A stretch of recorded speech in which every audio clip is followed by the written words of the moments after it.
వచ్చినావు ఇంట్లో పోదాందా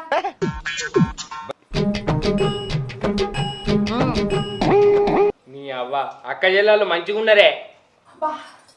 బాగా ఉక్కపోస్తుంది ఏసీ లేదని మీ లెక్క మేము ఏం రిచ్ కాదు వదినే ఏసీలు సీసీ కెమెరాలు పెట్టించుకున్నదనుకో అక్క ఫ్యానే అన్నా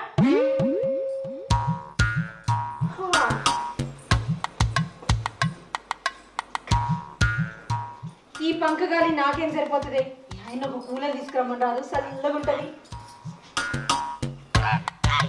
ఎట్లా నువ్వు పొద్దుకంగా పోయింది కాదు వదినే 10,000 పెట్టి కూలర్ తెచ్చుడు ఎందుకు పైసలు దండగా పొద్దున ఓర్చుకో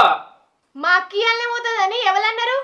ఎండాకాలం పోయేదాకా ఇన్నే ఉంటది మీ అక్క గిన్నే ఉంటే అక్కడ మా అన్న ఆగంగాడా అనే ఆయన ఆగంగాడు ఇంకేం గాడు అయినా నువ్వేంది వచ్చిన సంధి చూస్తున్నా నేను ఎప్పుడు పోతా అన్నాడు చూస్తున్నావు ఆయన గట్లనే అంటాడక్క ఆయన గురించి ఏం పట్టించుకోకు